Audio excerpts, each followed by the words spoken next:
সিলেটের সাদা পাথরের নজিরবিহীন লুটপাটে প্রশাসনের দায় দেখছে দুর্নীতি দমন কমিশন দুদক। পর্যটন এলাকা সাদা পাথরের সুরক্ষায় প্রশাসনকে স্থানীয় প্রশাসনের আরও সতর্ক থাকা প্রয়োজন ছিল বলে মনে করছেন দুদকের কর্মকর্তারা।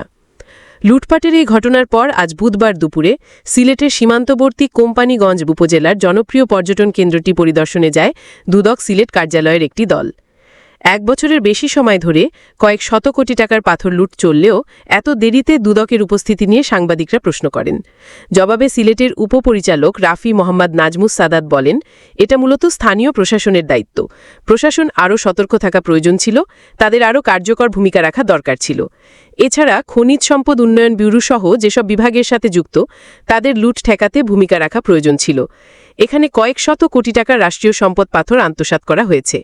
লুটপাট শেষ হওয়ার পর পরিদর্শনে আসার বিষয়ে দুদকের উপপরিচালক বলেন, আমরা প্রধান কার্যালয়ের নির্দেশনায় কাজ করি। নির্দেশনা পেয়ে এখানে এসেছি। তাছাড়া সিলেট কার্যালয় থেকে সাদা পাথরের অনেক দূরত্ব, আমাদের জনবলও কম।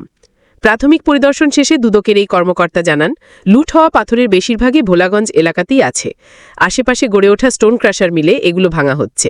স্থানীয় প্রভাবশালীরা এর সঙ্গে জড়িত উল্লেখ করে তিনি বলেন, পরিদর্শনের প্রতিবেদন প্রধান কার্যালয়ে প্রেরণ করব, তারপর তাদের নির্দেশনায় পরবর্তী পদক্ষেপ নেওয়া হবে। যারা এই লুটের সাথে যুক্ত তাদের সবাইকে খুঁজে বের করার চেষ্টা করছি, এরপর আইনগত ব্যবস্থা নেওয়া হবে। প্রায় 1 বছর ধরেই সাদা পাথরের লুটপাট চলছে। গত 15 দিনে যা ভয়াবহ আকার ধারণ করে। এই সময়ে সাদা পাথরের সব পাথর লুট করে প্রায় মরুভূমিতে পরিণত করা হয়েছে। এদিকে সাদা পাথরে ব্যাপক লুটপাটের ঘটনায় জেলা প্রশাসনের পক্ষ থেকে একজন অতিরিক্ত জেলা প্রশাসককে প্রধান করে 3 সদস্যের তদন্ত কমিটি গঠন করা হয়েছে। সিলেটের জেলা প্রশাসক মোহাম্মদ শের মাহবুব মুরাদ জানান, লুটপাটের ঘটনাটি অত্যন্ত দুঃখজনক। সাদা পাথরে কি হচ্ছে, কেন হচ্ছে, এটি তদন্তের জন্য একটি কমিটি গঠন করা হয়েছে। গতকাল মঙ্গলবার এই কমিটি গঠন করা হয়। আগামী রোববারের মধ্যে তারা প্রতিবেদন দাখিল করবেন। এছাড়া বিষয়টি পর্যালোচনার জন্য একটি সভা আহ্বান করা হয়েছে।